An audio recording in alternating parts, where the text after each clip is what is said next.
बच्चे लोग, क्या हाल है मेरा लाल। आज हम लोग जो स्टार्ट कर रहे हैं वो है चैप्टर हमारा कोऑर्डिनेट ज्योमेट्री। हाँ, ये कोऑर्डिनेट ज्योमेट्री किसको किसको पढ़ना है भैया। आज जो कोऑर्डिनेट ज्योमेट्री है इसका हम लोग कर रहे हैं इंट्रोडक्शन। तो भैया इंट्रोडक्शन कोऑर्डिनेट ज्योमेट्री का किसको किसको काम देगा। सबसे पहले तो ये 9th में से स्टार्ट होता है, हम लोग जो आज स्टार्ट करेंगे वो 9th का बेसिक। फिर आते हैं 10th में, तो ये 10th का पूरा बेसिक आज हम लोग पढ़ेंगे और ये 10th में काम देगा। यही 10th का फिर जाएगा 11th में, तो ये 11th के लिए भी बहुत इंपॉर्टेंट क्लास है। 11th में भी यही चीजें पढ़नी। फिर 12 वालों के लिए थोड़ा सा यूज होता है, 12 में ये पढ़ना नहीं है बट इसका यूज है 12 में, ठीक है। तो 12 को भी हम लोग छोड़ देते हैं। इसके बाद हम लोगों को पढ़ना है ये बेसिक इंजीनियरिंग यानी बेसिक मैथ्स। बेसिक मैथ्स किसका, तो डिप्लोमा पॉलिटेक्निक के लिए, पॉलिटेक्निक के स्टूडेंट्स को बेसिक मैथ्स में ये चैप्टर पढ़ना है कोऑर्डिनेट ज्योमेट्री। तो कोऑर्डिनेट ज्योमेट्री के बारे में आज हम लोग बात करें, है ना। कोऑर्डिनेट ज्योमेट्री में बेसिकली जो हम लोग बात करने वाले हैं आज वो इसके इंट्रोडक्शन यानी बेसिक्स के बारे में बात करेंगे और इसमें हम लोग 2 डायमेंशनल के बारे में बात करेंगे, ठीक है। तो सबसे पहली चीज होती है हम लोग समझते हैं कोऑर्डिनेट सिस्टम, है ना। ये कोऑर्डिनेट सिस्टम है हमारा। अब ये जो कोऑर्डिनेट सिस्टम है इसमें देखिएगा ये मेरा होता है एक्स एक्सिस है, ये होता है एक्स डैश, ये होता है वाई एक्सिस और ये होता है क्या वाई डैश, है ना। इसको हम लोग कहते हैं फर्स्ट क्वाड्रेंट, इसको क्या बोलते हैं सेकंड क्वाड्रेंट, इसको क्या बोलते हैं थर्ड क्वाड्रेंट और इसको क्या बोलते हैं फोर्थ क्वाड्रेंट। 4 क्वाड्रेंट होते हैं तो टोटल ये 2 डायमेंशनल है ना। 2D ज्योमेट्री है ये 2D ज्योमेट्री। ये फर्स्ट क्वाड्रेंट है, ये सेकंड है, ये थर्ड है, ये फोर्थ है। एंटी क्लॉकवाइज चलता है, फर्स्ट सेकंड थर्ड फोर्थ। ऐसा नहीं कि ये फर्स्ट हो गया तो ये सेकंड हो जाएगा, ऐसा नहीं होता है। और ये जो है ये कहलाता है ओरिजिन। क्या कहलाता है ये, ओरिजिन कहलाता है। अब ओरिजिन से अगर हम लोग राइट साइड गए तो ये पॉजिटिव होता है, ये सारा एक्स एक्सिस क्या होता है पॉजिटिव, ये वाई एक्सिस क्या होता है पॉजिटिव। तो इसके अंदर में अगर कोई पॉइंट लाई करेगा यानी इस एक्सिस के अंदर अगर कोई पॉइंट लाई करता है, मान लो कोई पॉइंट यहाँ पे ये वाला पॉइंट लाई कर रहा है P, तो ये क्या होगा दोनों का दोनों पॉजिटिव यानी एक्स और वाई। इसको बेसिकली पॉइंट को हम लोग एक्स वाई कोऑर्डिनेट से दिखाते हैं। किससे दिखाते हैं, एक्स वाई कोऑर्डिनेट से दिखाते हैं। इसमें एक्स एक्सिस का डिस्टेंस होता है और वाई एक्सिस का डिस्टेंस को दिखाते हैं, यानी यहाँ से एक्स एक्सिस का डिस्टेंस और यहाँ से वाई एक्सिस का डिस्टेंस। अब क्योंकि ये दोनों पॉजिटिव होता है तो ये फर्स्ट क्वाड्रेंट में दोनों का दोनों पॉजिटिव होता है। सेकंड में ये जो एक्स डैश ये नेगेटिव होता है और ये पॉजिटिव होता है, यानी ये एक्स तुम्हारा जो होता है वो नेगेटिव होता है और वाई क्या होता है पॉजिटिव। थर्ड में जाएंगे तो एक्स और वाई दोनों नेगेटिव, और फोर्थ में जाएंगे तो एक्स पॉजिटिव होता है और वाई क्या होता है नेगेटिव होता है। तो ये बेसिकली कोऑर्डिनेट सिस्टम होता है जिसके बारे में हम लोगों को जानना है, ठीक। अब जैसे मान लो इसको हम लोग सबसे पहला जो कोऑर्डिनेट में फॉर्मूला हम लोग को पढ़ना है उसके बारे में बात करेंगे। सबसे पहला फॉर्मूला देख रहे हैं हम लोग डिस्टेंस फॉर्मूला। कोऑर्डिनेट ज्योमेट्री का सबसे पहला फॉर्मूला है डिस्टेंस फॉर्मूला। अब ये डिस्टेंस फॉर्मूला में बेसिकली होता है क्या, बोलता है कि 2 पॉइंट दिया रहेगा आपको। एक पॉइंट दिया हुआ है ए जो कितना है x1 y1 है, हाँ x1 y1 है। दूसरा पॉइंट दिया हुआ है b जो क्या है x2 y2 है, ठीक। अब ये a और b के बीच का डिस्टेंस निकालना है, a और b के बीच की दूरी निकालनी है, यहां से यहां तक की कितनी दूरी है। ये जो डिस्टेंस निकालते हैं a से b का, इसका फॉर्मूला होता है बच्चा मेरा x2 minus x1, x2 minus x1 का whole square plus y2 minus y1, y2 minus y1 का होल स्क्वायर। ये बेसिकली डिस्टेंस फॉर्मूला होता है, ab के डिस्टेंस निकालने का फॉर्मूला होता है। तो ab का डिस्टेंस निकालने का फॉर्मूला तो हम लोग पढ़ चुके हैं, देख रहे हैं, समझ रहे हैं। अब इससे एक क्वेश्चन करते हैं। बोलता है जैसे मान लो a बराबर कहीं पे दिया हुआ है 3 2 और b बराबर दिया हुआ है 4 7, ठीक है। अब तुमको डिस्टेंस निकालना है ab का, तो आप ab का डिस्टेंस निकालने के लिए क्या करोगे, ab का डिस्टेंस निकालने के लिए x2 ये तुम्हारा क्या है x1 है, ये क्या है y1 है, ये क्या है x2 है और ये क्या है y2 है। तो फॉर्मूला में क्या होता है x2 माइनस x1 का whole square, x2 minus x1 यानी 4 माइनस 3 का whole square plus 7 minus 2 7 minus 2 का होल स्क्वायर। अब ये 4 माइनस 3 मतलब 1 और 1 का स्क्वायर 1 आता है और 7 माइनस 2 का मतलब 5, अब 5 का स्क्वायर कितना होता है 25, यानी टोटल कितना हो गया √26 यूनिट मेरा आंसर हो गया। समझ में आ रहा है बात। तो ये बेसिकली डिस्टेंस फार्मूला होता है और ये सबसे बेसिक और सबसे पहला फार्मूला है, ये याद रखना बहुत जरूरी है। पहला जो डिस्टेंस फॉर्मूला देखा, उसके बाद देखते हैं दूसरा होता है सेक्शन फॉर्मूला। सेक्शन फॉर्मूला क्या होता है मेरा लाल, समझा जाए। सेक्शन फॉर्मूला बेसिकली क्या होता है कि जैसे मान लो ये कोई लाइन है, एक लाइन है ax1, y1 और दूसरा लाइन है bx2, y2। ये दो लाइन है, मतलब एक लाइन है, दो पॉइंट है a1 और दूसरा पॉइंट है b, यानी a x1 y1 और दूसरा है b x2 y2। अब कोई यहाँ पे एक p पॉइंट है जिसका कोऑर्डिनेट x y है और ये इस लाइन को दो पार्ट में डिवाइड कर दिया। देखो ये एक पार्ट और ये दूसरा पार्ट। अब ये एक पार्ट m है और दूसरा पार्ट n है। अब ये m/n में डिवाइड कर दिया है, यानी p डिवाइड्स ab इन m/n, यानी इसको m/n में डिवाइड कर दिया, यानी m/n रेशियो में इसको डिवाइड कर दिया। तो अब ये x और y का कोऑर्डिनेट कैसे फाइंड करते हैं, इसी को बोलते हैं सेक्शन फॉर्मूला। अब ये जो x है, ये x निकालने का फॉर्मूला होता है mx2। m को x2 से मल्टीप्लाई करते हैं, पहला वाला को x2 से, अपोजिट से मल्टीप्लाई करते हैं। mx2 प्लस nx1 बटा m प्लस n, ये मेरा फॉर्मूला होता है। क्या फॉर्मूला होता है जी, mx2 प्लस nx1 बटा m प्लस n। समझ में आ रहा है मेरा लाल। और y निकालने का फॉर्मूला क्या होता है, तो y निकालने का फॉर्मूला होता है my2, एकदम सेम तरह से my2 प्लस ny1 बटा m प्लस n। इसी फॉर्मूले से हम लोग इसको फाइंड आउट करते हैं, है ना। जैसे आप एग्जांपल समझते हैं, जैसे मान लो कहीं पे तुमको दिया हुआ है कि एक लाइन है, a दिया हुआ है 5 2 और b दिया हुआ है 3 7, और तुमको बोल रहा है कि कोई पॉइंट p इसको 2:3 में डिवाइड करा है। किस रेशियो में डिवाइड कर रहा है, 2:3 में। तो बच्चा मेरा ये 2:3 में डिवाइड कर रहा है, ये मेरा क्या है, m है और ये क्या है, n है। ये मेरा क्या है, x1 है और ये क्या है, y1 है। ये क्या है, x2 है और ये क्या है, y2 है ना।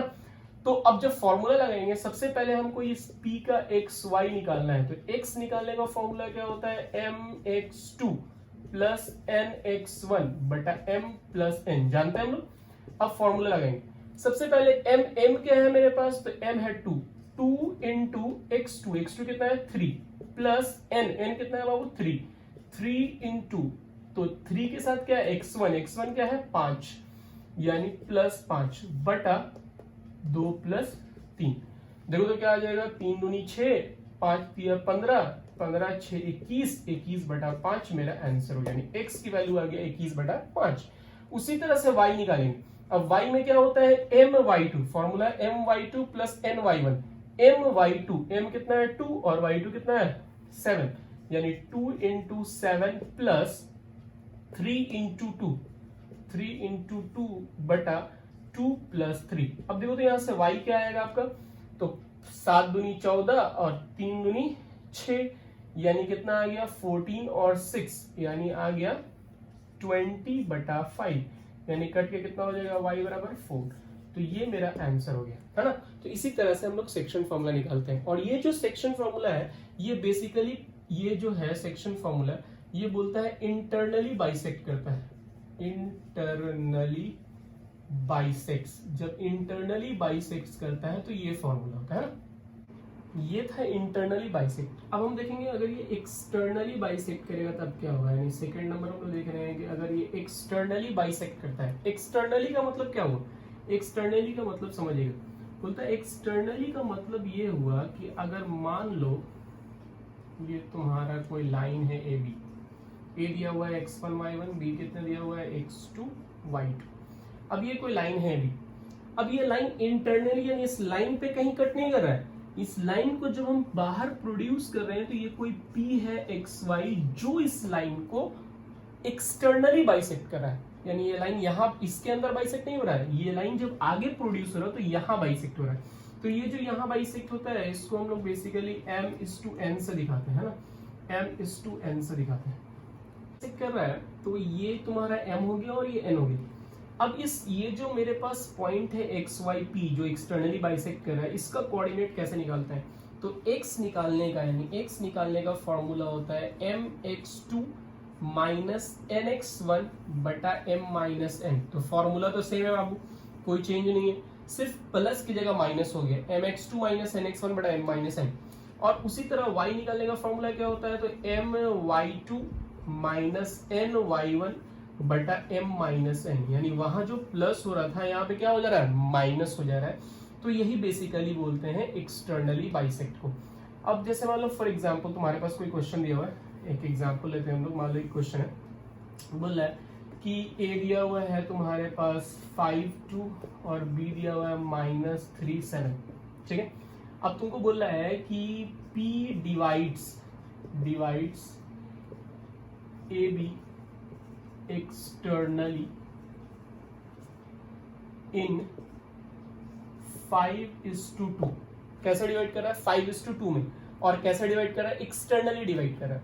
तो एक्सटर्नली 5:2 में डिवाइड कर रहा है, तो हमको x निकालना है। तो x निकालने के लिए फॉर्मूला क्या होता है, mx2 माइनस nx1 बटा m माइनस n। तो m मेरे पास क्या है जी, तो m की जगह 5 है, ये मेरा m है 5 और ये n है 2 और ये x1 y1 है और ये x2 y2 है। तो क्या होता है mx2 यानी 5 को -3 से मल्टीप्लाई करेंगे, 5 इंटू -3, फिर बीच में माइनस का साइन, और 2 को किससे मल्टीप्लाई करेंगे, तो 2 को x1 से मल्टीप्लाई करेंगे। x1 क्या है 5, यानी 2 इंटू 5 बटा 5 माइनस 2। तो क्या आ जाएगा मेरे पास, देखा जाए जब इसको आप मल्टीप्लाई कीजिए तो कितना हो जाएगा -15, और ये कितना है -10। -15 और -10 को जब जोड़िएगा तो आएगा -25 बटा 3, ये मेरा हो गया x। अब y निकालते हैं, y क्या होता है my2, m है 5 और y2 कितना है 7, यानी 5 इंटू 7 माइनस n कितना है 2 और y1 कितना है 2, यानी 2 इंटू 2 बटा 5 माइनस 2। जब इसको मल्टीप्लाई कीजिएगा 7 5 35 और ये 4, यानी 35 में 4 माइनस करेंगे कितना आएगा 31 बटा 3, ये मेरा आंसर हो गया। यानी x आ गया मेरा -5 बटा 3 और y कितना आ गया 31 बटा 3, ये मेरा आंसर हो गया, है ना। तो यही होता है तुम्हारा एक्सटर्नली जब बाइसेक्ट करना है, तो है ना। तो आप लोग भी साथ साथ छापते रहना, है ना। मेरा लाल छापना नहीं बोल रहा है, सबको साथ साथ छापते चाहिए, स्क्रीनशॉट ले लीजिए या छाप लीजिए। हाँ तो मेरा लाल ये है मेरा मिड पॉइंट फॉर्मूला, है ना। ये थर्ड फॉर्मूला है mid point formula. Mid point formula section formula की तरह ही होता है, कुछ चेंज नहीं है। मिड पॉइंट फॉर्मूला में क्या होता है, बोलता है कोई लाइन है a x1 y1 और b है तुम्हारा x2 y2, और ये कोई p पॉइंट इसको इक्वली डिवाइड करा है। इक्वली मतलब 1:1 में डिवाइड करा है, जितना डिस्टेंस इधर है उतना ही डिस्टेंस इधर है, यानी 1:1 में डिवाइड करा है, इक्वली बाइसेक्ट करता है, तो उसको हम लोग बोलते हैं mid point formula. Equally bisect तो ऑब्वियसली बात है मिड पॉइंट है। अब ये जो मिड पॉइंट है तुम्हारा एक्स वाई, इसका कोऑर्डिनेट कैसे निकालते हैं, तो एक्स निकालने का फॉर्मूला होता है x2 प्लस x1 बटा 2, ठीक है। उसी तरह से y निकालने का फॉर्मूला, अब x1 को पहले लिखिए x2 को बाद में लिखिए, उससे कोई मतलब नहीं है, तो ऐसे भी लिख सकते हैं y1 प्लस y2 बटा 2, या x1 प्लस x2 बटा 2, या x2 प्लस x1 बटा 2, सेम चीज है, प्लस है, कोई दिक्कत नहीं। तो ये y निकालने का और ये x कोऑर्डिनेट और ये y कोऑर्डिनेट निकालने का फॉर्मूला होता है। अब जैसे फॉर एग्जांपल देखते हैं, जैसे मान लो a दिया हुआ है तुम्हारे पास 5-3 और b दिया हुआ है 9-4। अब तुमसे बोल रहा है a b इक्वली बाइसेक्ट कर रहा है, तो बताइए p पॉइंट क्या होगा। तो x निकालने के लिए क्या करेंगे, 5 प्लस 9 बटा 2, और y निकालने के लिए क्या करेंगे 3 प्लस 4 बटा 2, यानी x कितना आ जाएगा 9 और 5 कितना होता है 14 बटा 2, कटेगा कितना आएगा 7, और y बराबर कितना होता है 7 बटा 2, यानी ये मेरा आंसर हो गया, है ना। तो ये है मेरा मिड पॉइंट फॉर्मूला। अब देखते हैं मेरा लाल कि अगर प्रूफ करने के लिए देता है, जैसे कोलिनियर प्रूफ करने के लिए देगा, बोलेगा डिस्टेंस फॉर्मूला से कोलिनियर प्रूफ कीजिए। तो कोलिनियर का मतलब होता है कि 3 पॉइंट एक ही लाइन में लाई करे, ए बी सी, 3 पॉइंट एक ही लाइन के ऊपर लाई करना चाहिए, ठीक है। तो ये तीनों पॉइंट का कोऑर्डिनेट दिया रहेगा। आप इसको कैसे प्रूफ करोगे कि तीनों पॉइंट कोलिनियर है, इसके लिए आप क्या करोगे कि ए बी का डिस्टेंस निकालोगे, किसका डिस्टेंस, ए बी का, फिर आप बी सी का डिस्टेंस निकालोगे और दोनों को जोड़ दोगे। सबसे पहले ए बी का डिस्टेंस निकालेंगे, ए बी का, फिर बी सी का, और दोनों को जोड़ देंगे, ठीक है। और फिर AC का डिस्टेंस निकालेंगे, और अगर ये बराबर आ गया यानी AB और BC को जोड़ के AC आ जाता है तो दैट मीन्स कि ये कोलिनियर है ना। तो कोलिनियर कैसे प्रूफ करते हैं समझ में है। और दूसरा होता है कोलिनियर प्रूफ करने के लिए कि ABC तीनों का कोऑर्डिनेट दिया हुआ है, इसका एरिया निकाल लेंगे, एरिया ऑफ ट्रायंगल ABC। और ये अगर एरिया ऑफ ट्रायंगल ABC 0 आ गया, triangle of area of triangle ABC अगर 0 आ गया तो दैट मीन्स कि ये कोलिनियर है, यानी ये जो ट्रायंगल है इसका A यहाँ इस लाइन पे लाई कर रहा है, तभी तो इसका कुछ भी एरिया नहीं होगा, कुछ भी एरिया नहीं होगा। दैट मीन्स क्या हो गया, ये जो तुम्हारा B और C है तो ये AB इसी के ऊपर लाई कर रहा है, यानी ABC कोलिनियर होगी। तो इसी के बारे में बात करते हैं, कोलिनियर इसी को बोलते हैं। अब आता है रेक्टेंगल। रेक्टेंगल क्या होता है बाबू, अपोजिट साइड इक्वल और पैरेलल होता है। तो अब इसमें हम क्या करते हैं कि अपोजिट साइड को इक्वल दिखाते हैं, यानी सबसे पहले AB को इक्वल दिखाते हैं किसके, CD के। AB का भी डिस्टेंस निकालेंगे, CD का भी निकालेंगे। ऑब्वियस सी बात है, अगर ये रेक्टेंगल होगा दोनों का डिस्टेंस का अगर 5 आए तो इसका भी 5 आएगा, दोनों सेम आएगा। और साथ साथ इन दोनों अपोजिट साइड का यानी BC को AD के बराबर करते हैं, AB को CD के और BC को AD के, और साथ साथ इनका जो डायगोनल है, ये जो डायगोनल होगा इसका AC और BD दो डायगोनल है, इसको भी इक्वल होना चाहिए। साथ साथ diagonal AC must be equal to diagonal BD, यानी अपोजिट साइड के साथ साथ डायगोनल भी सेम होगा, तब ये कहलाएगा रेक्टेंगल, है ना। पैरेललोग्राम, ये पैरेललोग्राम है। पैरेललोग्राम में क्या होता है कि अपोजिट साइड बराबर होता है ठीक, अपोजिट साइड पैरेलल होता है और इक्वल होता है, इसमें भी सेम चीज होता है। बट इसमें क्या होता है कि डायगोनल बराबर नहीं होता है, यानी इसमें भी हम लोग 6 चीज निकालेंगे, AB BC CD AD सारे साइड्स और साथ साथ डायगोनल। इसमें क्या होगा, AB CD के बराबर आ जाएगा जैसे इसमें था, और साथ साथ BC AD के बराबर हो जाएगा जैसे इसमें था। लेकिन डायगोनल जो इसका होगा AC वो नॉट इक्वल होगा BD के। अगर डायगोनल AC BD के बराबर नहीं आया तो दैट मीन्स ये पैरेललोग्राम नहीं बराबर आया, तो ये मतलब ये पैरेललोग्राम है, और अगर बराबर आ गया तो दैट मीन्स रेक्टेंगल है। अब इसी तरह स्क्वायर के बारे में बात करेंगे। स्क्वायर क्या होता है समझिएगा, स्क्वायर है, स्क्वायर में अपोजिट साइड नहीं, सारे के सारे साइड्स बराबर होते हैं, चारों के चारों साइड्स बराबर होते हैं। तो AB निकालेंगे सबसे पहले, फिर BC निकालेंगे, और फिर क्या करेंगे CD निकालेंगे, और फिर क्या करेंगे AD निकालेंगे।